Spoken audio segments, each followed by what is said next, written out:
John Maynard Keynes यांना आपण आधुनिक मॅक्रो इकॉनॉमिक्सचे किंवा अर्थशास्त्राचे जनक मानतो. पण हे ऐकून कदाचित धक्का बसेल की केन्स यांचे विचार जगभर मुख्य प्रवाहात येण्याच्या अनेक वर्षाआधी लंडनमधील एक तरुण भारतीय विद्यार्थी जागतिक गोल्ड स्टँडर्ड म्हणजेच सुवर्ण परिमाणाच्या सिद्धांताची अक्षरशः चिरफाड करत होता. आणि तेही कुठल्याही राजकीय भावनेतून नाही. अगदी केवळ आणि केवळ गणिताच्या आणि कठोर आर्थिक सिद्धांतांच्या आधारावर. आपण सर्वजण त्यांना भारतीय राज्यघटनेचे शिल्पकार आणि शोषितांचे तारणहार म्हणून ओळखतो. पण आजच्या आपल्या या सखोल चर्चेत, या डीप डाईव्हमध्ये आपण डॉक्टर B.R. आंबेडकर या नावामागच्या एका अत्यंत कठोर, तल्लख आणि रूथलेस अर्थशास्त्रज्ञाचा वेध घेणार आहोत. आणि हे खूप महत्वाचं आहे, कारण जेव्हा आपण एखाद्या ऐतिहासिक व्यक्तिमत्वाला एका विशिष्ट राजकीय किंवा सामाजिक चौकटीत बंद करतो ना, तेव्हा त्यांच्या विचारांची खरी खोली आपण गमावून बसतो. बरोबर. डॉक्टर आंबेडकरांच्या बाबतीत नेमकं हेच झाले आहे असं मला वाटतं. आपण त्यांच्या सामाजिक योगदानाचा एवढा मोठा उत्सव साजरा करतो की भारताच्या आर्थिक जडणघडणीसाठी त्यांनी जो एक संपूर्ण मास्टर प्लॅन तयार केला होता, त्याकडे आपण पूर्णपणे डोळेझाक केली आहे. म्हणूनच आज आपण त्यांच्या त्या इकॉनॉमिक मास्टर प्लॅनचे 4 प्रमुख स्तंभ उलगडणार आहोत: कामगार बाजार, चलनविषयक धोरणे, कृषी सुधारणा आणि औद्योगिकीकरण. ठीक आहे, आपण हे थोडे उलगडून पाहूया. मला वाटतं आपण थेट त्यांच्या समाजाच्या मूलभूत रचनेकडे म्हणजेच जातीव्यवस्थेकडे पाहण्याच्या दृष्टिकोनापासून सुरुवात करूया. हो, तिथून सुरुवात करणं योग्य राहील. आता इथं मला थोडं डेव्हिल्स ॲडव्होकेट म्हणून एक प्रश्न विचारायचा आहे. मला सामाजिक अन्याय आणि मानवी हक्कांचं उल्लंघन हा भाग पूर्णपणे समजतो, पण केवळ एक इकॉनॉमिक पॉइंट ऑफ व्ह्यूने विचार केला तर ऐतिहासिकदृष्ट्या काही लोक असा युक्तिवाद करतात की जातीव्यवस्था ही एका असेंब्ली लाईनसारखी काम करते. म्हणजे कौशल्य हस्तांतरित होते असं ना? हो, म्हणजे कौशल्य एका पिढीकडून दुसऱ्या पिढीकडे हस्तांतरित होते. लोहाराचा मुलगा लोहार बनतो, सुताराचा मुलगा सुतार. अर्थशास्त्रात याला स्पेशलायझेशन ऑफ लेबर किंवा श्रमाचे विशेषीकरण म्हणता येणार नाही का? मग आंबेडकरांच्या मते हे अर्थव्यवस्थेसाठी इतकं विनाशकारी का होतं? खूपच उत्तम प्रश्न आहे आणि इथंच आंबेडकरांची बुद्धिमत्ता दिसून येते. त्यांनी स्पष्ट केलं की जातीव्यवस्था हे श्रमाचं विशेषीकरण नाहीये, तर ते कामगारांचं अनैसर्गिक विभाजन आहे. अनैसर्गिक विभाजन? हो. अर्थशास्त्राचा एक अतिशय मूलभूत नियम आहे. कोणतीही अर्थव्यवस्था तेव्हाच कार्यक्षम असते जेव्हा तिथे लेबर मोबिलिटी म्हणजे श्रमिकांना आपल्या आवडीनुसार आणि क्षमतेनुसार काम निवडण्याचं स्वातंत्र्य असतं. जातीव्यवस्थेने नेमकं हे स्वातंत्र्य हिरावून घेतलं. त्यांनी याला लेबर मार्केट डिस्टॉर्शन म्हणजे श्रम बाजारातील एक मोठी विकृती म्हटलं. अच्छा, म्हणजे तुम्ही कोणतं काम करणार हे तुमचं टॅलेंट नाही तर तुमचा जन्म ठरवतो? अगदी तसंच. आणि याचा अर्थव्यवस्थेवर काय परिणाम होतो बघा. समजा एखाद्या व्यक्तीकडे उत्कृष्ट व्यावसायिक किंवा तांत्रिक कौशल्य आहे, पण तो दलित वर्गात जन्माला आला आहे, तर समाज त्याला व्यवसाय करू देणार नाही. बरोबर. आणि दुसरीकडे एखादी अत्यंत अकार्यक्षम व्यक्ती केवळ उच्च जातीत जन्माला आली म्हणून तिच्याकडे व्यवसायाची मक्तेदारी राहते. यातली सर्वात रंजक आणि महत्त्वाची गोष्ट म्हणजे यामुळे अर्थव्यवस्थेत कॅपिटल ॲलोकेशन किंवा भांडवलाचं योग्य वाटप पूर्णपणे कोलमडतं. त्यांचा लढा केवळ सामाजिक चळवळ नव्हती, तर त्यांच्याकडे एका संपूर्ण आर्थिक रचनेचा आराखडा होता. हे समजून घेण्यासाठी आपण एका मॉडर्न टेक स्टार्टअपचं उदाहरण घेऊया. म्हणजे असं झालं की तुम्ही एखाद्या सॉफ्टवेअर कंपनीत तुमच्या सर्वोत्कृष्ट कोडरला केवळ त्याच्या आडनावामुळे ऑफिसची साफसफाई करायला लावत आहात. हो, अगदी. आणि ज्याला कॉम्प्युटर चालूही करता येत नाही त्याला तुम्ही मुख्य इंजिनियर बनवलं आहे, कारण त्याचे पंजोबा कंपनीचे मालक होते. अशी कंपनी कधी प्रगती करू शकेल का? अशा परिस्थितीत ती कंपनी जागतिक स्तरावर कधीच स्पर्धा करू शकणार नाही. हे उदाहरण अगदी चपखल आहे. आंबेडकरांचा मुख्य आर्थिक युक्तिवाद हाच होता की एका सदोष आणि अन्यायकारक कामगार वर्गाच्या बळावर तुम्ही कधीही आधुनिक आणि स्पर्धात्मक अर्थव्यवस्था उभी करू शकत नाही. भांडवल किंवा पैसा हा नेहमी तिथे गुंतवला गेला पाहिजे जिथे उत्तम कौशल्य आहे. पण भारतात भांडवलाची गुंतवणूक ही कौशल्यानुसार न होता जातीच्या मक्तेदारीनुसार होत होती. त्यामुळे त्यांचा लढा हा केवळ सामाजिक न्यायासाठी नव्हता, तर भारताच्या अर्थव्यवस्थेच्या इंजिनमधला हा सर्वात मोठा स्ट्रक्चरल फॉल्ट दुरुस्त करण्यासाठी होता. हे खरंच डोळे उघडणारं आहे. म्हणजे देशांतर्गत लेबर मार्केट हे जाती व्यवस्थेने पूर्णपणे विस्कळीत केलं होतं, पण जेव्हा आपण दुसऱ्या बाजूला पाहतो तेव्हा लक्षात येतं की भारताच्या बाह्य अर्थव्यवस्थेचं किंवा राष्ट्रीय अर्थव्यवस्थेचं नुकसान हे वसाहतवादी ब्रिटिश सरकार करत होतं. अगदी बरोबर. आणि इथे आपण त्यांच्या दुसऱ्या अत्यंत महत्त्वाच्या पण अत्यंत तांत्रिक आणि शैक्षणिक कार्याकडे वळतो. त्यांचं चलनविषयक अर्थशास्त्र किंवा मॉनिटरी इकॉनॉमिक्समधलं काम. हो, 1923 मध्ये त्यांनी लंडन स्कूल ऑफ इकॉनॉमिक्समध्ये जो प्रबंध सादर केला, the problem of the rupee, तो या संदर्भातला एक मास्टरपीस आहे. तो प्रबंध वाचल्यावर तुमच्या लक्षात येईल की यात कोणतीही राजकीय घोषणाबाजी नाही. हो, मी त्याबद्दल थोडं वाचलं होतं. ती अत्यंत कठोर आणि तांत्रिक अशी अकॅडमिक समीक्षा आहे. त्यांनी दाखवून दिलं की भारताचे चलनविषयक धोरण देशांतर्गत विकासाऐवजी वसाहतवादी शोषणासाठी कसं वापरलं जात आहे. पण मला हे मेकॅनिझम जरा सोपं करून सांगा. केवळ एका रुपयाच्या किंवा करन्सीच्या विनिमय दरावरून, एक्सचेंज रेटवरून एखादा देश दुसऱ्या देशाची संपत्ती कशी शोषून घेऊ शकतो? आपण हे एका उदाहरणाने समजून घेऊ. जर आपण याचा व्यापक दृष्टिकोनातून विचार केला तर कोणत्याही देशाच्या अर्थव्यवस्थेत चलनाचे मूल्य ही सर्वात मोठी ताकद असते. त्या काळात ब्रिटिश सरकारने रुपया आणि पाऊंड किंवा स्टर्लिंग यांच्यातील विनिमय दर कृत्रिमरित्या स्वतःच्या फायद्यासाठी निश्चित केला होता. कृत्रिमरित्या म्हणजे बाजाराच्या नैसर्गिक दरापेक्षा वेगळा? हो, समजा बाजारातील नैसर्गिक दरानुसार 1 रुपयाची किंमत 1.4 शिलिंग इतकी असायला हवी होती, पण ब्रिटिशांनी तो दर मुद्दाम वाढवून 1.6 शिलिंग इतका ठेवला. थांबा, जर रुपयाची किंमत वाढवली तर ते भारतासाठी चांगलं नाही का? आपण नेहमी म्हणतो की रुपया मजबूत झाला पाहिजे. इथंच सगळी गोम आहे. रुपयाचं मूल्य कृत्रिमरित्या वाढवल्याचा थेट फटका भारताच्या निर्यातीला बसला.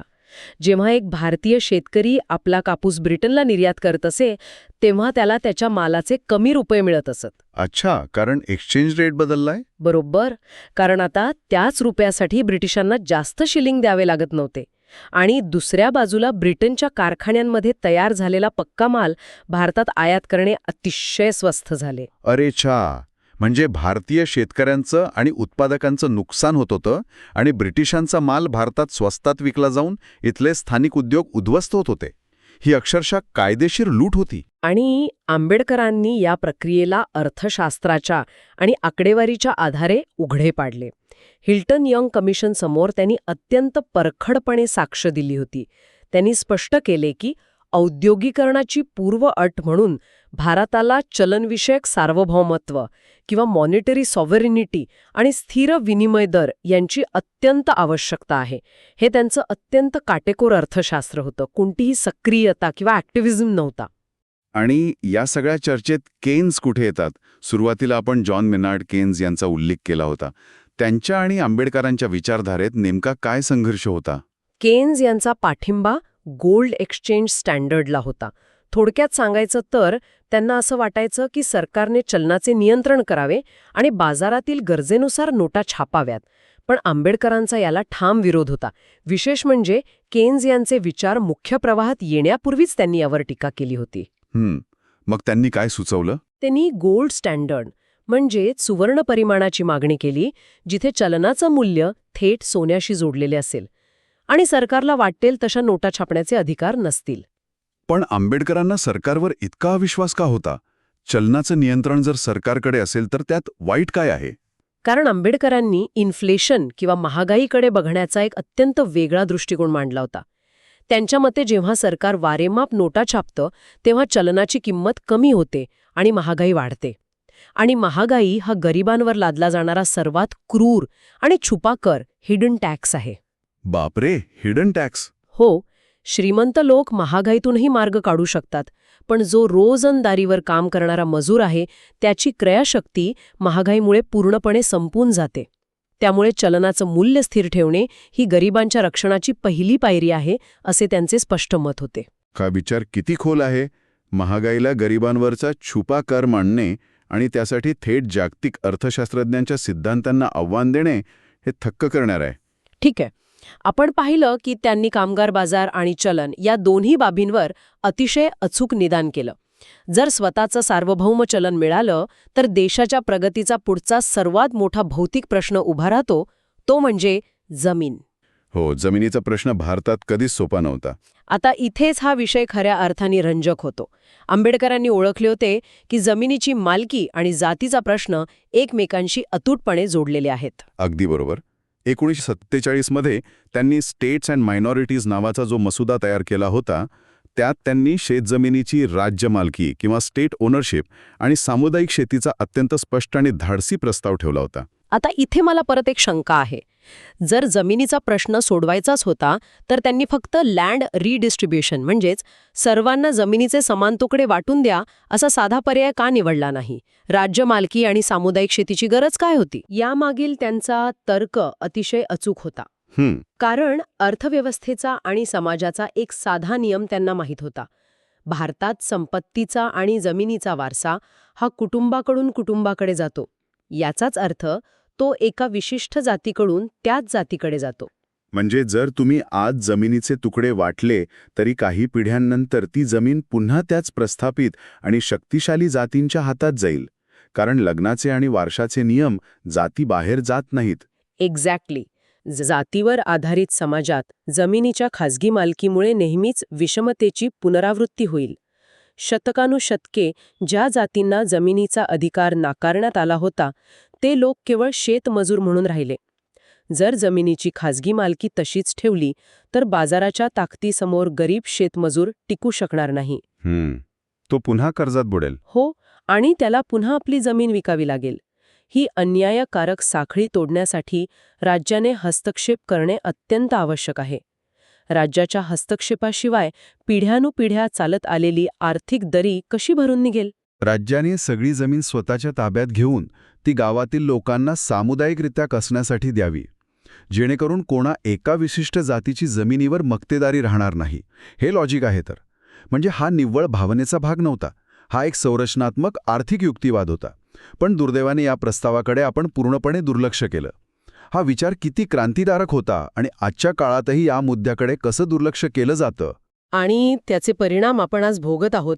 पण यावरून एक अत्यंत महत्त्वाचा प्रश्न निर्माण होतो. जर लोकांनी पारंपरिक शेतजमिनीच्या या गुंतागुंतीच्या व्यवस्थेतून बाहेर पडायचं असेल तर त्यांनी कुठे जावं? बरोबर. त्यांच्याकडे पर्याय काय?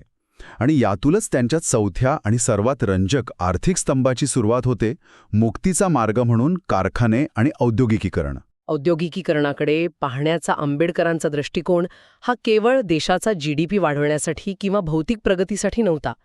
त्यांच्यासाठी इंडस्ट्रियलायझेशन हे एक सामाजिक परिवर्तनाचं हत्यार होतं. जातीय उतरंड मोडून काढण्यासाठी औद्योगिक मजुरी हे सर्वात शक्तिशाली साधन आहे असा त्यांचा ठाम विश्वास होता. तर या सगळ्याचा नेमका अर्थ काय? एखादा लोखंडाचा कारखाना किंवा कापड गिरणी हे सामाजिक परिवर्तनाचं हत्यार कसं बनू शकतं? यामागे एक अतिशय सोपी सायकॉलॉजी आणि इकॉनॉमिक्स आहे. जेव्हा एखादा दलित किंवा उपेक्षित वर्गातील कामगार पारंपरिक गावात राहतो तेव्हा त्याची ओळख पूर्णपणे त्याच्या जातीशी जोडलेली असते. गावात सगळ्यांना माहीत असतं की हा कोण आहे, याचं कुळ काय आहे. तिथे त्याचं काम आणि त्याचं उत्पन्न हे त्याच्या जातीवरून ठरतं. पण जेव्हा तोच माणूस शहरात येतो, कारखान्यात येतो, शहरात आणि कारखान्यात एक प्रकारची निनावीपणा किंवा ॲनॉनिमिटी असते. कारखान्यातील मशीनला हे माहीत नसतं की ते चालवणाऱ्या व्यक्तीची जात काय आहे. बरोबर. तिथे फक्त तुमच्या क्षमतेची, तुमच्या श्रमाची किंमत असते. जेव्हा एखादा दलित कामगार कारखान्यात पगार मिळवतो तेव्हा त्याची आर्थिक ओळख पहिल्यांदाच त्याच्या जातीय ओळखीपासून वेगळी होऊ लागते. म्हणजे फॅक्टरीचा सायरेन वाजला की सगळे कामगार एकाच रंगीत उभे राहतात. कारखाना हे केवळ अर्थव्यवस्थेचे इंजिन नसून ते मुक्तीचे साधन बनलं. हो, म्हणूनच त्यांनी जलद आणि नियोजित औद्योगिकरणाचा आग्रह धरला. कारण यामुळे असा एक श्रम बाजार तयार होईल जिथे जातीवर आधारित मक्तेदारी टिकू शकणार नाही. मुक्त कामगार बाजारात जातीय मक्तेदारी संपुष्टात येते ही एक अत्यंत जाणीवपूर्वक आखलेली रणनीती होती. हे सगळं ऐकताना खरंच अंगावर काटा येतो. आपण या माणसाला फक्त एकाच चौकटीत अडकवून त्यांच्या विचारांची किती मोठी हानी केली आहे. आणि चर्चेच्या या टप्प्यावर या सगळ्या ऐतिहासिक ज्ञानाचा आजच्या परिस्थितीशी संबंध जोडणं खूप आवश्यक आहे. ऐकणाऱ्यांसाठी हे सगळं आजही एवढं महत्त्वाचं का आहे? आज भारतात आपण ग्रामीण भागातील अत्यंत भीषण असं शेतीचं संकट पाहत आहोत. असंघटित कामगार, जमीन सुधारणांचे प्रलंबित प्रश्न आणि उपेक्षितांसाठीचे आर्थिक धोरण या सर्व समस्यांची चर्चा आंबेडकरांनी दशकांपूर्वीच केली होती. हो, आणि संपत्तीमधील प्रचंड मोठी विषमता. अगदी. आजच्या विकासातील जे काही अपयश आहे ते अंशतः त्यांच्या या आर्थिक दृष्टिकोनाकडे दुर्लक्ष केल्याचा परिणाम आहे. आपण केवळ त्यांच्या घटनात्मक वारशाचा सोयीस्करपणे उत्सव साजरा केला, पण त्यांचे अर्थशास्त्र विसरलो. आपण त्यांना फक्त एक सामाजिक समतेचा दूत बनून मोकळे झालो. पण आजच्या या चर्चेतून आपण हे पाहिलं की जो माणूस संविधानाचा मसुदा लिहित होता तोच माणूस देशाच्या चलनाचे, शेतीचे आणि उद्योगांचे अत्यंत प्रगल्भ आर्थिक आराखडेही तयार करत होता. आणि म्हणूनच त्यांच्या लेखनाकडे पुन्हा एकदा एका नव्या दृष्टिकोनातून पाहण्याची आज नितांत आवश्यकता आहे. नक्कीच. अर्थशास्त्राच्या आणि सामाजिक शास्त्राच्या या संगमातून आपण एका महान विचारवंताचा एक पूर्णपणे नवीन पैलू उलगडला. पण आजची ही सखोल चर्चा संपवताना मला ऐकणाऱ्यांसाठी एक असा प्रश्न उपस्थित करायचा आहे ज्यावर प्रत्येकाने शांतपणे विचार करणे आवश्यक आहे.